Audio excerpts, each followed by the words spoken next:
Asier Altunak zuzendua Donostia Zinemaldian aurkeztu zen filma. Kirmen Uriberen Elkarrekin esnatzeko ordua da liburua du oinarri. Txomil Letamendi eta Karmele Urrestiren bizitzak kontatzen ditu. Eta euren azalean, Jon Elaspiur eta Eneko Sagardoi aktoreak sartu dira. Tropa fasistak ondarroara sartuko diren unean abiatuko da filma, eta ondorengo urte ilunetan testu inguruta egongo da. Baga edo ez ga. Gaur, klaketan, Karmele. Klaketa. Gaizka Izagirreren eskutik. Euskal zineari buruzko podcasta. 2020an estreinatu zen David Pérez Sañudoren Ane filmean, eta ez edo nola gainera, ze hasita berehala Goya saria irabazi zuen, baina ezin esan jada Goya joduenik, ze geroztik, alderantziz, 5 urtetan ibilbide sendoa pilatzen joan da. Jon Elaspiur, kaixo, ongi etorri. Kaixo, egunon. Zer moduz? Ondo. Ondo? Gripetik ateatzen baina. Gripetik ateatzen, nik uste orokorrean denok antzeko gaudela. Bai. Karmele izango da pixkat gaurko podcastaren izpide, baina Karmelen murgilda aurretik, bizpairu hola kontu nahi nizkizun aipatu, lehenik eta behin, arte ederretako ikasketak dituzula, eta gero bestetik zure alor musikalaren, fazeta hori ez, koban, nogen, nakar, ematen dizu denbora uztartzeko orain pixkate aktore lanetan zaudela musikaren alor guzti horrekin, edo pixkat baztertua daukazu, nola uztartzen dezu hori guztia? Boladak aguaz. Nakarren egia da oso nire lanan arabera ibiltzen gala batzutan, oain adibidez geldi gaude bestela ere deskantxo bat behar genulako, ze 2 urte oso intentxauki ditugu, baina bestaldi rodatzen nahi naiz, beraz ezinezko litzateke orain ere estenatokitan egotea, orduan egia da, aktoretzako orokorren denbora asko hartzen diala, eta esan dituzun beste alorroiek, egia da igual bigarren plano baten edo daudela. Gelditu diala. Guztiak ez ditugu aipatuko, baina Aneak, Elarre, Maixabel, Negurbilak, Faisaien Irla, Alardea telesaia, pertsonaia zoragarriak guztiak, baina noizko humorezko pertsonai bat, edo ez dakit komedia bat, edo... Ez dakit kuriosoa da, Kixik, Asier Altunak esatezian, beak hasieran enindula bat ere ikusten Karmelerako, hasieran enintzen aukera bat izan beretzat. Eta gero ja bilaketa batean, horra agertu mentzen berriz nire izen, eta ostras, harrituta gehatu zela, ez? Eta esatezin, horren grazia handia egiten dit, enindula ikusi inoiz irrifarrez.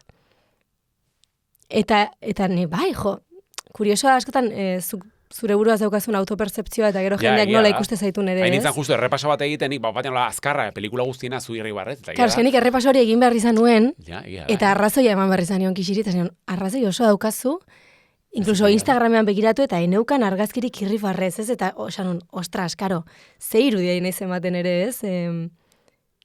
Ni guztiz persona absurdo bezala sentitzen naiz, orokorrean bizitzan, humorea da, nire bizitzaren ezakit. Pertsonaia hauek diala pixkat zure kontrara, kontrako beste muturran kokatzen dian, egia da badutela ia guztiek karga politiko puntu bat hori, bai? Baina, ez datorela bat zure nortasunarekin, esan nahi dut. Egin batean noski, badaukat ere alde hori ez, aitortu barra daukat. Baina, oso absurdoa naiz, eta hori oraindik ez euki. Bai egin une serie bat, Hay algo en el bosque, kapitulo txiki bat, serie oso absurdo bat. Hori eskapatu egitzait. Eske hori ez dakite Espaini mailan estrenatu zen, Latinoamerikan ez, baina hemen uste nik ez dela estrenatu. Eta hor bazen komedia, terrorea, olako gauza hibridoa, raro bat. Hori egin nun. Egin zen un irribarri 2008 batean, Goya saria irabazi zen unean. Gainera izan zen, egon zen ere hemen Maite Musego Arroita Jauregi, eta berak ere irabazi zunean, konfinamendua, pandemia garaien izan zen, egia zuk irabazi zen unean ere, bideodei bidez izan zela pixka guztia. Ez dakit nola gogoratzen dezun momentu hori, Goya sarien kontu guztia, nola eragiten dizun, benetan sentitzen dezun ibilbidea nola baita aldatu zizula, ez?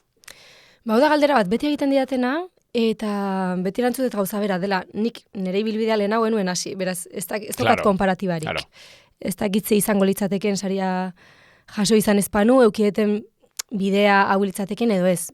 Noski aitortu beharra dago, zigur, leku batean kokatze zaitu eta ate batzuk irekitzen dizkizu ez, baina ustez badagoela aurre iritzi hori Goya sariak nolabait adibidez estatu mailan zuzenean ateak irekitzen dizkizunarena edo eta ez da horrela, nire ibilbidea ikusita, nik lan gehienak hemen egin ditut, euskeraz eta hemen, ez? Eta oraingoz pixkat hortan nabil. Orain nabil lehenengo pelikula luzea guztiz gazteleraz grabatzen, eta hala ere hemen, etxean, Euskal Herrian. Euskal Herrian grabatu da. Orduan, bueno, ez dakit. Bueno. Karmele, aipatuko dugu. Aipatzen zenuen lehenu Asier Altunak, berak esan zizula, ez zizula Irribarrez ikusi. Ikusi genizun, Donostiako Zinemaldian aurkeztu zenean, sekulako poster erraldoiak, Vitoria Eugeniako antzoki horretan. Karmele Urresti eta Txomi Letamendiren istorioa, zuzeu eta Eneko Sagardoi protagonistak. Gustatzen zait pixkat, elkarrizketa honetan bideo batzuk eta txertatzea komentatzen juteko, orduan, aukeratu duten lehenengo pasartea, egia da, Karmele pelikulatik, aukeratu daitezkela hainbeste zati, hainbeste, greatest hits daude, baina, bueno, erabaki eta aukeratzea, Txomin ezagutzen dezun momentu hori, bai? Bueno, hemen pelikula hasi daia eta pasadia minutu batzuk, baina hau da, justo erizain lanetan zaudenean, bueno, zure pertsonaia. Txomin ezagutzen duen momentua, ez? Sekuentzia luzea da, gehiago irauten du, baina aurrerago ikusiko dugu, ez? Egia da zure pertsonaiari buruz galdetuz, badala, bintzat kanpotik ematen du, dela pertsonaia bat oso exigentea, ez? Aldatetik, hemen entzungo zaitugu euskeraz, ez dut uste dantzaitzeko momentu danik. Euskeraren, bueno, azkenan zure euskera ez da horrela, orduan aldaketa hori nola izan den, euskeraren lanketa. Gero bestetik, dauzkan une musikal, guzti horiek, gehi dantza, alegia, badala pertsonai bat, gehi gero, atzean duen erantzunkizun edo ardura hori, benetan esitu zelako, ez? Alegia, badauzkala erpin asko pertsonaia honek. Nola izan da, aurreko prozesu guzti hori, errodaje azitze ingo dugu, baina prestakuntza hemen ikusiko dugu irudi hauetan, lehen aipatu ditudan hainbat kontu, ez?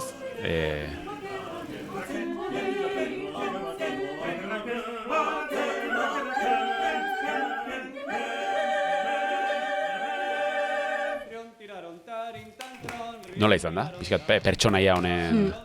Niretzat oen arteko lan exigentena izan da, inungo zalantzarik gabe. Kontuan euki pelikula honen rodajea hasi genula apirilean, 2000 izan zen, 23. Bai, 2023ko apirilean, eta ensaiokin, bilerekin, eta hasi ginen, ez dakit esaten, azaroa abendua aldera, aurreko urteko azaroa abendua aldera. 2022, Orduan, klaro, niretzat bestalde ere, nahiko komplikatu izan zen, ze Faisaien Irla eta Karmelek guztiz segidan rodatu genitun.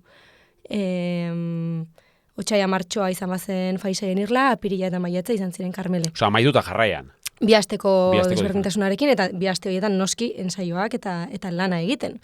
Hau da, izan zen non-stop bat, 2022ko bukaeratik, 2023 maiatza arte gelditu gabe. Erronka desberdin asko kinitun egia da, aspekto tekniko asko, beti aktore bezala nire ustez oso plazenteroak direnak, ez? Enekok barrez esatezun multikirolak egiten nahi ginela, ez? Zeberak bere aldetik, trompeta eta bat gauza landu behar zituen modu berean, nik pianoa landu beharra neukan, abestiak ere bai, euskera esan dezun bezala, dantzak, eta gero ja aspektu emozional guztia eta personaia sortze hori ere bai. Azkenan hori dela ere funtsa, ez? Bai. Baina aldi beren oso lan polita izan zan, ze hori, Asier arduratu zan, hori, askoz lehenagotik lantzen guztia, eta nik uste denok iritsi ginela errodajera oso lasai. Kriston lan hain genuen lehenago. Osea, kontuan eki Asierrekin maigaineko lan hortan, lan ite genula inkluso azentuazioarekin, esaldiak nola amaitu goian, beian, tonoa, hauts tonoa, orduan, oso zainduta egon zen prozesu guztia, eta horrek ematen duere lasaitasun handi bat. Gero niretzat bereziki pertsonalki oso polita izan da, bergarakuan egin alizatea, nik ama hizkuntza eibartarra daukat, gurasoak eibartarrak ditu dalako, eta horrek ere eskaini dit aukera bat, emozionalki ere gerturatzeko gehiago, ez?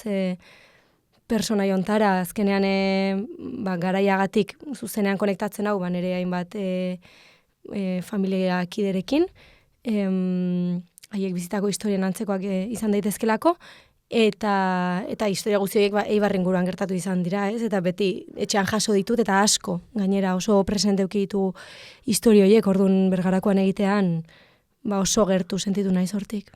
Eta Karmele Urresti, gorpuztearen, nolabaiteko ardura sentitu duzu? Bai, noski. Uste dezinezkoa dela ez sentitzea. Hasteko gure herriaren historiaren parte delako, jende askok dauka honen berri, jende pila batek ditu milaka historio familian eta bar, eta denetarik bizitako jendea dago, bestalde, Kirmen Uriberen eleberria dago, beraz, hori irakurtako jende pila bat ere badago, ja imaginario bat sortua baduena honen inguruan ere, ez?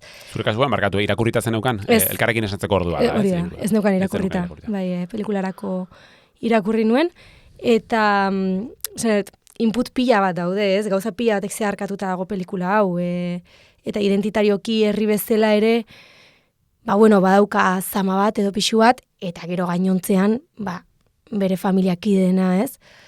Baina egia da Kixik hasieratik utzi zigula nahiko bide libre bat, gure personaiak eraikitzeko, hasieratik oso garbi utzi zigun gu personaiak egiten ari ginela, eta horrela da, noski aktore bezala gerturatu gaitezkela existitutako pertsonetara, ez? Baina personaiak dira, eta gu aktoreak gera. Ja, lehi esan edezu, Kixik esaten zizuela, zentratzeko kontuan izan da, nahiz da benetako historia bat duen oinarri hau fikzioa dela, pelikula dela, eta kontuan gehiago zentratzeko pertsonaietan, ez benetako figura horietan. Eta zeneko eta bi hori askotan balio zigun abizenak kentzeak, eta izenekin geratzeak, Txomin eta Karmele. Eta horrela gure Txomin eta gure Karmele sortu ditugu, ez? Zegia da abizenekin baten diotela beste pixu bat. Bai, egia da. Beste solemnidade bat, edo ezakite... Aipatzen zuen Kixik, hain zuzen, Karmele, kulturak, musikak eta arteak zipriztindutako bidaia bada. Zerbait zeure ganatu duzu Karmeleren gatik, edo zer eman diozu zu Karmeleri? Neri Karmelek gauza pila eman dizkit. Eta esaten dizuna, prozesuan pila bat gozatu nun. Adibidez, tontakeri badirudi, baina nik euskal dantzak ez ditu inoiz egin. Eta argiako Jesusekin, horrelako dantza batzuk praktikatzen egotea, berarekin bakarka, goizak, pasatzea horrela elkarrekin, kriston lujoa da. Orduan, hori badara mat nerekin. Gero, Kixi kontatzea, Bergarakuaren inguruko nabardurak, zuzenketak ez, eta hor batean, Bergarako ezakizertaz izketan amaitzea. Prozesu enten daude, gauza kolateral pila bat, eramaten dituzunak, ikusten ez direnak noski, ez? Baina, azkenan zuk eramaten dituzu. Gero, Eneko Sagardoirekin lan egin izana. Nik aspalditik nahi nun zerbaitzen, asko miresten deten aktore bada. Asier Altunarekin lan egin izana, noski. Txintxua bezalako produkzio batekin. Dira... Osak, pak perfektua izan da, ez? Bai. Eski hola izan da. Oso ederra izan da. Aipatu dezunean, hori euskal dantzatzen nula menderatzen, eta kuriosia da ez, zu jasotzen dezunean gidoia eta esate izutenean hasiko dela grabaketa ez dakit noiz, zenbateko epea izaten da, ez jankitasunetik, ez? Pixkat pertsonaia hori prestatzeko, dantzarena, abestiarena batzen eukanzuk oinarri bat, ez? Ikusiko dugu jarraian sekuentzia hau. Franko gerran sartzen espada, Frantziatik alde egin beharko dugu. Da Euskadira hobez bueltatzea. Han gerra bukatu zan, baina ez euskaldunen kontrako persekuzioa. Geuretar asko Venezuelera joten dabiz. Bertako euskal komunidadea handia da oso ondo antolatua.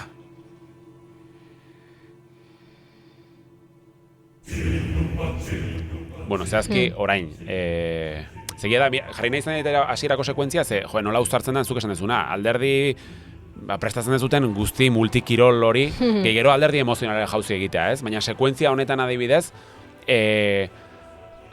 prestakuntzari buruz galdetu nahi izun orokorrean. Zenbat arratzen da olako estena bat grabatzen, hemen irudietan abesten azaltzen zea, gero egia da bukaera badala nahiko berezia. Grabatzen zenbat arratzen den... Eta gero aldez aurretik, prestakuntza, ipatu dezuna prestakuntza hori.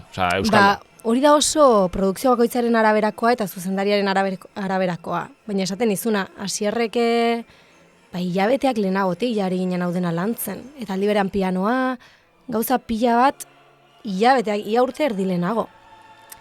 Eta esan beharra daukat hori ez dela, tamalez ez dela normalena. Alegia denbora gutxiago. Oso denbora gutxiagoten da normalean, ez baira produkzioa handiak. Baina, bueno, hasierrek mimo berezia jarri die gauza hauei, ez, eta... Bueno, hemen, barkatu, Justo hemen pixkat austura hori, zure pertsonaiekiko aipatzen izuna, bai, abestiaren kontu hori, baina hemen nola usten den, eta nola, inbarrezu nola aiteko klik hori, pertsonaia... Eta irrintzia. Hori da, Tontakeri badirudi, baina da, pelikula osoan zehar urdurien ninduen gauzetako bat, Entzun ningo dugu, zoraintxe dator.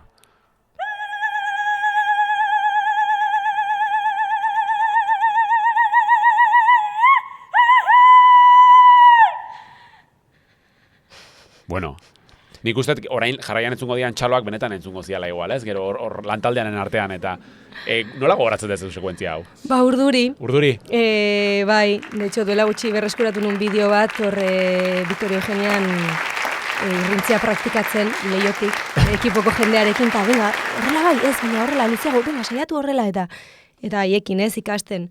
Nik ezakizkit irrintziak botatzen berez, bueno, hori, uste hori dela, bizitzan egin deten maksima hori izan da, eta grabatuta geratu da, eskerrak. Baina bai, olako estenak egia esan, urduri bizitza dituzu, ez? Bueno, daukazu hor erantzukizun bat. Baina pertsona asko daude inplikatua estena horretan, ez? Hori da, bai, baina, bueno, usteet klabea dela ekipuan pila bat konfiatzea, haiek ere zugan konfiatzen dutela ikustea, eta horrek pixuak entzen dizu, ez? Ez dugu aipatu, pelikularen alor teknikoa oroan nik uste badala nabarmentzeko zerbait, hor dago Aitor Etxeberraren musika, edo argazkilaritza, artea, dekoratuak, azkenean garaiko film bat delako, ez? Eta garaiko filma izateak dakartzan alor berezi hori zaintzeak, nola eragiten dizu zuri aktore moduan, adibidez jantziet egitatik hasita, ikustea olako, ez, azken milimetroraino zaintzen dala dena, nola egiten dizu zure eguneroko, bueno, kasu honetan errodajetako lanean, ez, olako garaiko, esan nahi, ez dela berdina, leno, Faisein Irlan, grabatzea sekuentzia bat, bidasoako, ez esaten ona etxarra denik, baina guztiz desberdina direla, ez? Nola egiten dizu horre guztiak? Guztiz. Bai. Hori da zinearen politan ikusteet, eta daukan magia ere, direla lantalde desberdin pila bat aldi berean elkartzen direnak eta denen artean sortzen dela magia bat momentu hortan, ez? Eta zuk aktore bezala egin dezakezu lan pila bat aurrez edo mai gainean, gidoia gainean edo zure praktikekin, baina behin errodajera iristen zeranean, arropa hori jazten dezunean, estenografia guzti horren artean aurkitzen zeranean, eta beste aktorekin jolasten hasten zeranean hor sortzen den magia... Claro. Ezin dezu aurre ikusi ere egin, ez, hor gertatuko diren gauzak. Eta askotan, espero ez dituzun gauzak gertatzen dira, ez, adibidez, nik arroparekin gauza pila deskurritu nituen bapatean personaiarekin. Bere ibiltzeko era, mugitzeko era, horrek asko ematen dizu, ez. Nerea Torrijosek jantzitegian izugarrizko lana egin zuen, Karmeleren fase desberdinak adibidez oso ondo islatuta agertzen dira, eta horrek personaia osatzeko gure ere pila laguntzen digu. Ez da berdina egotea, lorezko soinekotxo inozente esan dezagun batekin, bere nerabezaro gaztaroan, edo helduagotan dituen arropa serioekin, jada frankismoan, arropa grisak, sabela ere, protesia, ordunaldikoa, esanet, gorpuzten pila bat laguntzen dute gauza guzti horiek, ez? Zapatek emantziaten klabe handia ere, bai. Takoi txiki horiek, ez?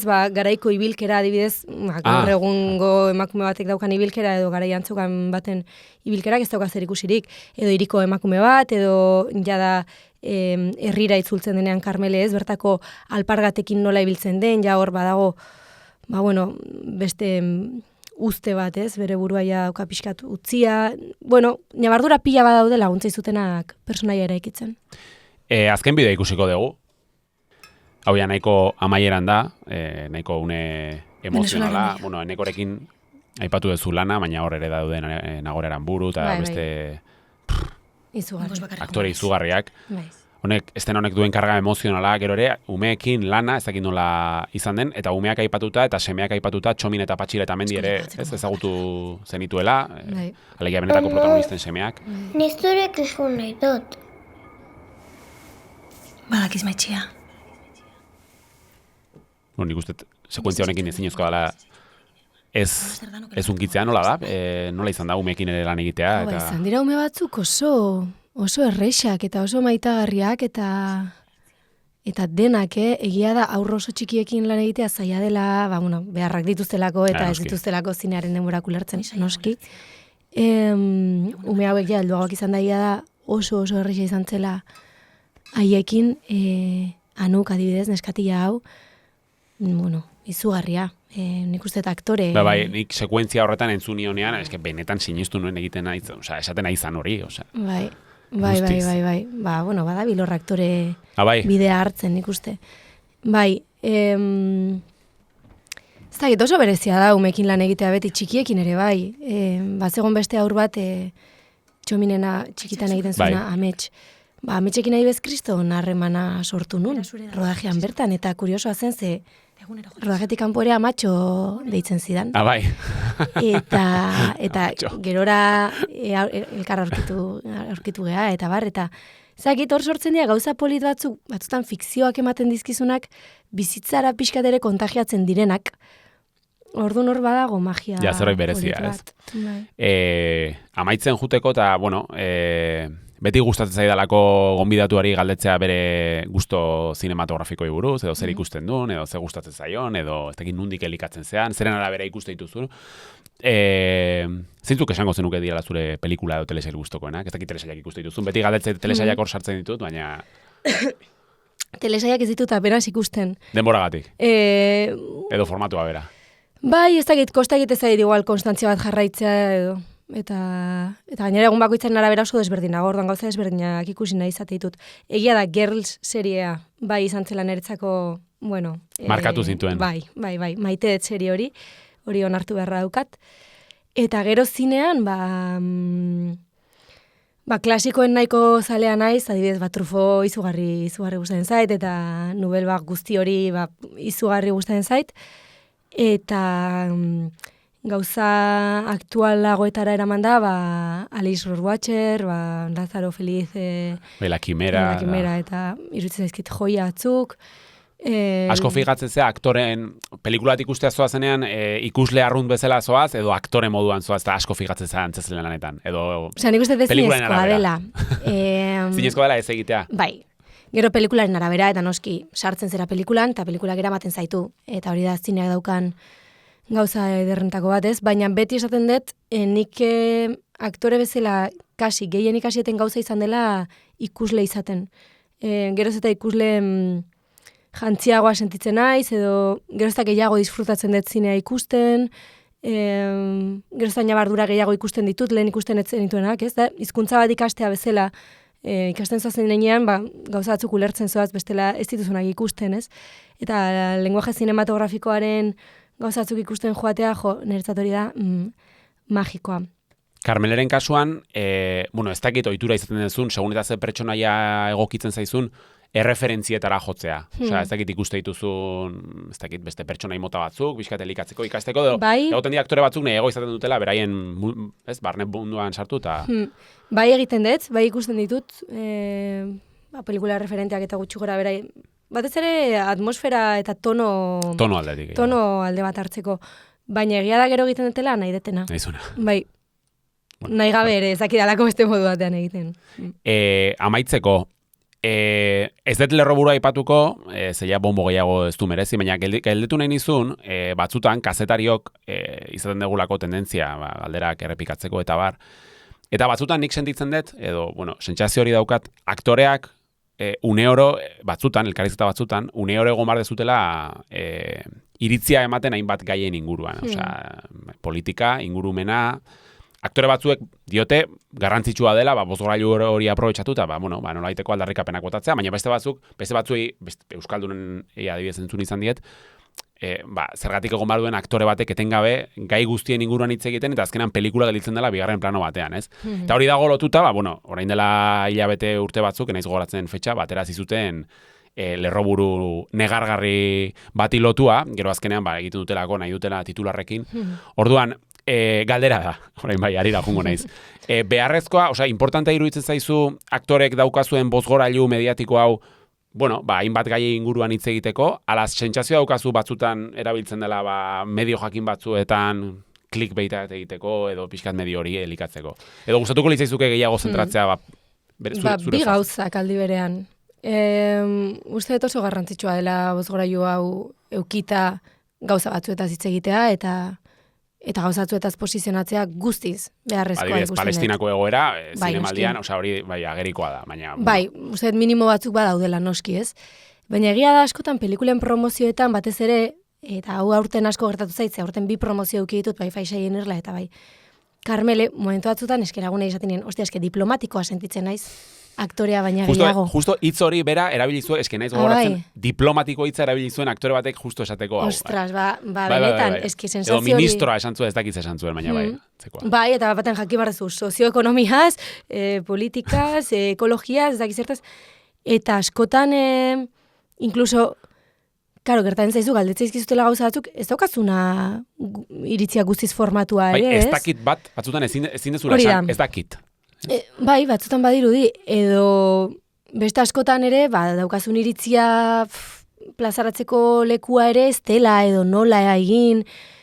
Zaila da, niri zaila egite zaite ikasten noa, eta hanka sartzen ere hori gertatzen zait, gertatu zitzaidan bezala, eta ikasten zoaz. Baina uste horre aktore bakoitzak ere neurtu behar duela ze aktore mota izan nahi duen, ze persona publiko mota izan nahi duen, zazkenean gore personaiak egiten ari gera une oro. Orduan hor, eraikitzen zazen personai hori, nolako egin nahi dezun, ez? Baina komplikatua da batzutan. Bueno, hemen bintzat klaketan ez dugu titular polemikorik aterako, ez dut uste behintzat. Jonel Azpiur, plazerra izan da, eskerrik asko tardetxo hau gurekin egotegatik, eta pantailaren edo uinen bestaldean zaudeten hoi, eskerrik asko beste behin klaketa entzun edo ikustegatik. Eskerrik asko. Eskerrik asko. Mila esker.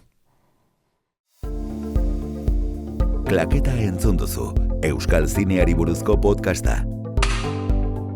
Zuzendaritza, gidoia eta aurkezpena Gaizka Izagirre. Irudi grabaketa eta edizioa Mara Narro eta Lander Rallon. Audio grabaketa eta muntaia Iñaki Bera Etxe. Diseinua Mara Narro. EITB Median entzun eta jarraitu dezakezu klaketa. EITBren YouTubeko kanalean ikusi eta zure gustuko plataforman ere topatuko gaituzu. On Time ekoizpena.